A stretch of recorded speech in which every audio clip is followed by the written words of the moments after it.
মুচিশা আর সুশান্ত দার নার্সারি থেকে আনা চারাগুলো কিন্তু এই কিছুদিনের মধ্যেই বেশ বড় হয়ে গেছে। যদিও এই চারাগুলোকে বড় করতে আমায় অনেকটাই বেগ পেতে হয়েছে। প্রচুর চারার মাথা খেয়ে ফেলেছিল, আবার সেখান থেকে সারভাইভ করে চারাগুলো একটু একটু করে দাঁড়িয়েছে। সব থেকে বড় হয়ে গেছে আমার গাঁদা ফুলের চারাগুলো। তো কিছুদিনের মধ্যেই আমি এগুলোকে ফাইনাল পটিং করে দেব। অলরেডি কিছু কিছু আমি করেও ফেলেছি। Hello friends, welcome to Madhu's dream garden. এই চারাগুলো বড় বড় হয়ে গেলেও আরও বেশ কিছু চারা আছে যেগুলো এখনও থামপটের মধ্যে রয়েছে। আজকে কিন্তু সেই থামপটের চারাগুলো আমি কিভাবে কি করছি সেগুলো নিয়ে আপনাদের সঙ্গে আলোচনা করব। গত বৃহস্পতিবারে কল্যাণী নার্সারি থেকে থামপটের চারাগুলো এনেছিলাম। নেই করে 4-5 দিন হয়ে গেল। চারাগুলো কিন্তু খুবই সুস্থ আছে। এগুলোকে কিভাবে রেখেছিলাম এর আগেও দেখিয়েছি আপনাদের।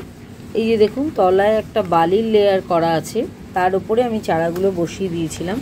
আর দুবেলা এতে হালকা হালকা করে জল স্প্রে করে করে রেখেছি। চারাগুলো কিন্তু ইতিমধ্যেই একদম তরতাজা হয়ে দাঁড়িয়ে গেছে। এবারে এইটুকুনি থামপটে চারাগুলো ফেলে রাখলে তো হবে না, এদের একটু ব্যবস্থা করতে হবে।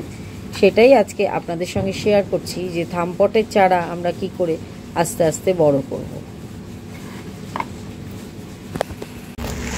চারাগুলো বসানোর জন্য আমি এখানে একটুখানি মিহি মাটি নিয়ে নিয়েছি। আমার শীতেরই যে মাটি সেটাই, কিন্তু সেটাকে আরেকটু ভালো করে চালনির মাধ্যমে আমি একটু মিহি করে চেলে নিয়েছি।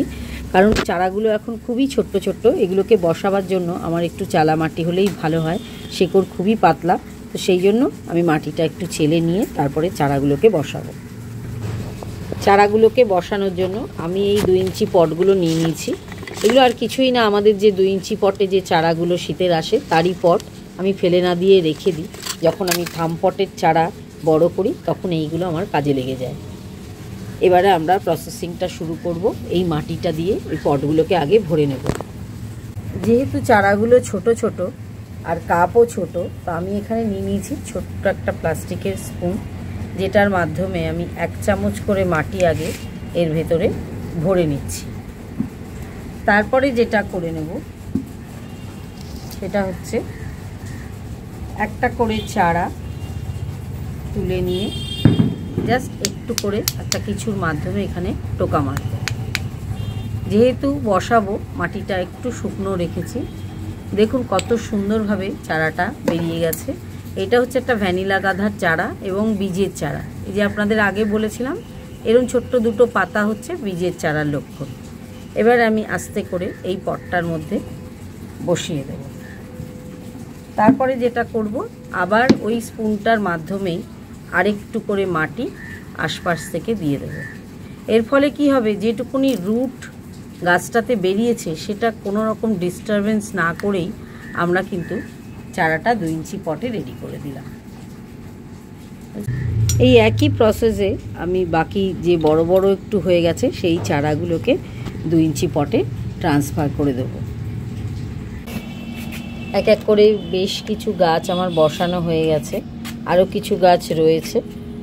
আবার আরেকদিন সেগুলো বসিয়ে ফেলতে হবে। এগুলো একটু বড় হয়ে গেছিলো দেখে তাড়াতাড়ি বসিয়ে দিয়েছি। এবারে এই গাছগুলোতে জল দেওয়ার একটা টেকনিক আছে, সেটা একটু দেখাচ্ছি।